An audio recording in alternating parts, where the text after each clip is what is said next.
Guess I should put the wheels on before we get started. This is the Ibis Ripmo that I've been riding for the past 9 months. I've ridden it all over the world.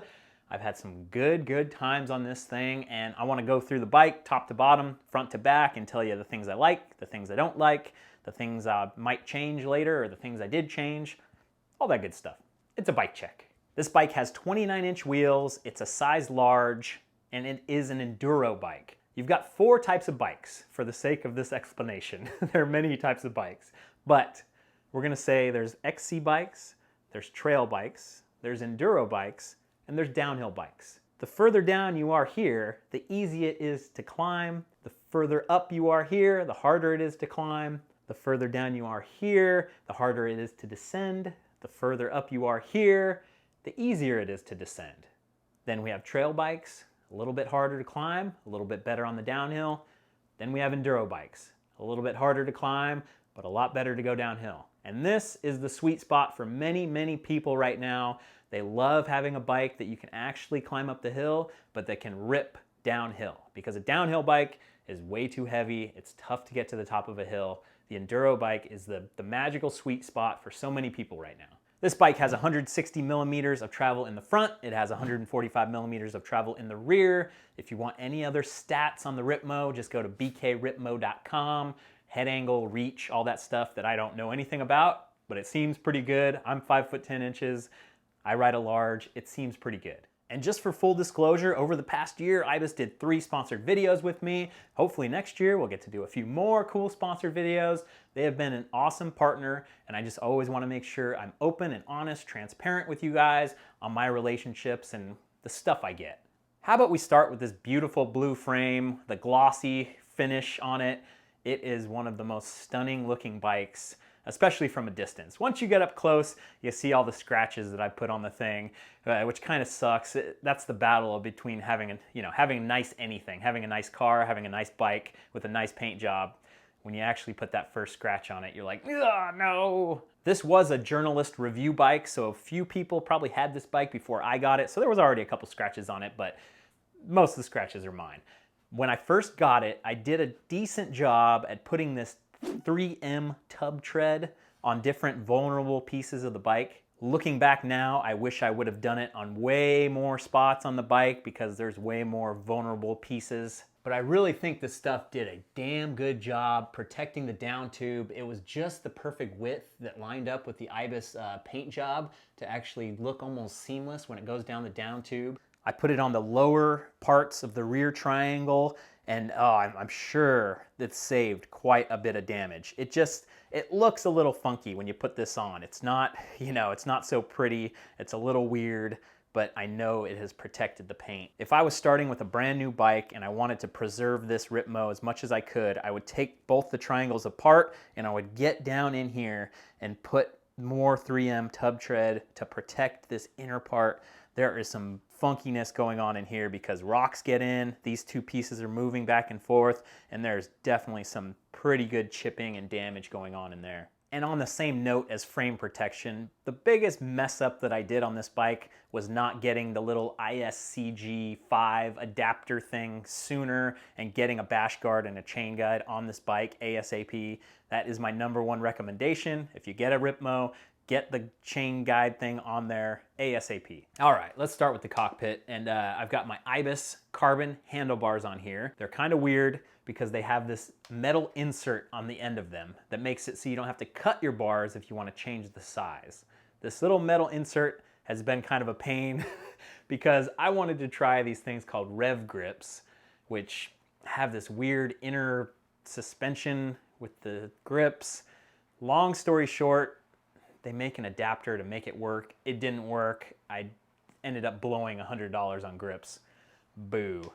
But I have been enjoying these Ergon GA2 Fat grips. They have been pretty damn good. They have bar end plugs like here that get knocked out, but every time I've lost them, I've been able to find them and pick them up. So you just don't crash. Just don't hit trees. For a long time, I ran the Tooth Fat Paw grips, which I really liked. But man, oh man, you had to cut those things off. Yes, I know people can do an air compressor trick to blow them off and actually take them off, but I had the hardest time putting those things on, taking them off, It just wasn't worth it. I just moved to normal lock-on grips, and they've been really good. I've got this Thomson Elite X4 stem. It actually looks kind of cool. I think the problem in Spain with the popping and the creaking of the bike was actually in the stem bolts. When I replaced the stem bolts, cleaned everything out, that popping and creaking went away. Maybe, who knows? It's gone for now. I've got a Cane Creek 40 headset on here. Normally I would not care what the headset is. I wouldn't talk about the headset, except that I blew up the headset within the first couple months of having this bike. And I think it was just from my not checking everything on the bike all the time. We are all in control of our fate with our bikes. We just have to pay attention to what's going on. Does this feel weird? Does this feel loose? Can I check these bolts? Can I check the wear on this? I need to get in a better mindset, and I have gotten in a better mindset.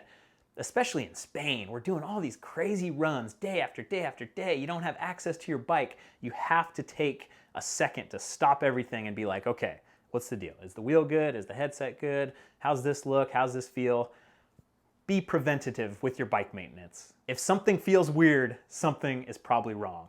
I've got this little piece of mastic tape on the bottom of my handlebars to protect them, because pretty quickly I was noticing this like click, click, clack, clack sound in the cockpit, and I realized that it was the cables smashing up onto the bottom of the bar and actually causing a little bit of damage on the carbon. So now I've got this nice cushiony piece of mastic tape on here. I changed it pretty recently. It'll last a few months. And I've got my BKXC Stem Cap here, which makes it easy to see when someone steals one of my videos and puts it in their stupid ad for a saddle on Facebook. I've got the Wolf Tooth Components dropper post lever on here. I like the feel of it. It's come loose a few times where I've had to, in the field, like actually get out my pliers and pull and tighten it up. That kind of sucks. But like I said before, probably my fault. I probably need to check the bolt, keep it tight, and won't run into those problems. My brakes are the new-ish Shimano XT brakes with the 4-piston. You can tell because you need to buy a different brake pad, even though the brake pad at the store might say XT on it. It doesn't fit with the new XT until that all catches up. The one life pro tip I will give anyone, if you just got a new bike, pull out the brake pad, look at the model number on the brake pad that came with it instead of trying to look it up through the store and everything, because you'll buy the wrong one like I did and be in Spain and not be able to put it in. These brakes have been super solid. I dig them when they're running at full strength. They did start to get a little crappy, and I just did a brake bleed and that solved everything. New pads recently, so they are running really, really good. The Shimano brakes, dialed. I'm also running SRAM Eagle on this, which means I have a SRAM shifter, and I'm actually able to mate it up with a Shimano brake lever because I've got this little problem solvers thing that allows you to take those two different types of systems and mash them up together. It's probably one of the most favorite things I have on this bike because it makes the cockpit look so clean. You don't have two clamps. It just looks good. And when you buy the Wolf Tooth lever, it actually asks you like which kind of brakes are you running. So they kind of have their own little system to make sure that you've only got one clamp and it looks good and clean on the left side as well. How about this saddle? I just got this WTB Silverado Saddle. I probably broke the original seat on the first ride I did back in March in Auburn with single track sampler because that seat is so creaky, and recently it got even more creaky, and you know, sometimes we just ignore stuff on the bike instead of just spending the money. So finally, I just spent the money, got the new seat. I really like the WTB Silverado saddles. This brand and model of saddle, not the same saddle, has been on my bikes since the Yeti SB66 back in 2013, I think. This is the KS Lev Integra dropper post. Kind of a piece of crap. It's not horrible, but it develops slop. It's got some slop in it right now. Everybody I know that runs KS Lev dropper posts has some kind of weird problem. And especially the people that put a lot of miles on them, bike guides and stuff, and they're like, no, you gotta swap that out, you gotta change that. But once again, why spend the money when you could just go out and have a ride and have it ruined by a broken dropper post eventually? Another awesome tidbit that I just love on this bike is the Syncros Fender. It bolts into the Fox 36 fork, and it's a little piece of plastic that looks cool and actually works great as a fender. You know, usually you got your fender, you gotta zip tie it to your fork, it's gonna rub, it's gonna cause all kinds of weird problems. This is just a seamless, nice solution. And yes, I've got the Fox factory Series 36, I don't know anything about suspension. It all kind of feels the same to me. Eventually, someday, I hope to learn more. I did get this serviced about 6 months into riding, which is good. I'm gonna try to do preventative maintenance. Get it serviced, even if it just feels fine. I got it serviced just to keep it running nice. I run the total default setup that Fox suggests on their website. If you take your little model number on the back of the fork of the shock, you plug that into their website, you look at your weight, they will tell you basically, hey, this is probably pretty good. Or not. It used to work. This bike has been so good. It feels so light. It climbs so well, and my skills are getting better, so my descending is getting better. I took on the Wet and Wild Whistler EWS 100 on this bike, and I felt good. I actually had that mental confidence. The bike was a big part of that. My own development, my skills were a good part of that as well. I never feel undergunned. Okay, I take that back actually. Over the past 9 months, I've ridden all kinds of gnarly stuff, but in Spain, there was one trail that we did where I was like, I need a downhill bike for this. This is just too gnarly. And luckily, that wasn't a filming day for me. Andrew was filming that day, and I didn't have to bother about getting in my head and doing multiple runs. I did one run, I was done, and I sat in the van and enjoyed not dying. And I think the main reason this bike feels so light is because I've got the Ibis carbon wheels, the asymmetrical 942 model, beaten to hell on the rocks of Spain, but they are perfectly fine. They take a beating. That's why I like carbon wheels. They can take a beating. Contrary to popular belief, yes, when you have a catastrophic impact, when you take it past its limit, it breaks and it gets destroyed. But the hits that these carbon wheels have been able to take, I promise you, my aluminum wheels, I'd be bending them back or having to hammer them, or it would get deformed enough where it won't seat with tubeless. I saw that happen all the time during the Spain trip. So me having the carbon wheels, they were good to go. And on that same note, I have tried CushCore. I've tried a couple other tire inserts. I don't care. I don't want it. I don't want the extra weight. I don't want the extra headache, the extra time. All the good riders I know love CushCore. They say it's a game changer. Good on them. I absolutely refuse to subject myself to the torture of the CushCore. I've done it a couple times where it went really nice and easy enough, 30 minutes each wheel. And then I've done it a couple times where there was no end in sight. So who knows why one time it was good and one time it was bad. I don't want any part of it. As for tires, I've been running Maxxis Minions for years now. They're always kind of a different little version. Like right now, it's the Minion DHF in the front, the WT version, which is 2.5. In the rear, it's the Minion DHR2 WT version 2.4. And both of these have the EXO casing on them. And I don't know which compound it is. It doesn't say it on the side, so it's probably the shitty one. Someone recently told me that you want as much stuff written on the side of the tire as possible. That means you're getting the good one. The DHF in the front right now, the tread is like pretty damn good. It's not worn out at all, but it has a ton of weird little sidewall cuts and damage. Nothing enough to leak through sealant. But once this tire bites the dust, I'm gonna switch to the Assegai and see how that goes.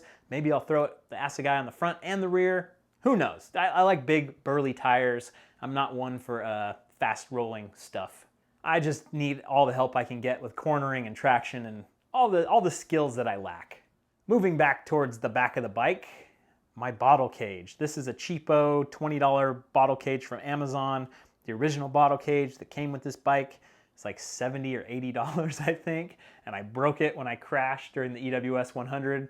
I actually need to change this bottle cage because it's rubbing up against the frame and doing a little bit of damage, which I didn't realize until very recently.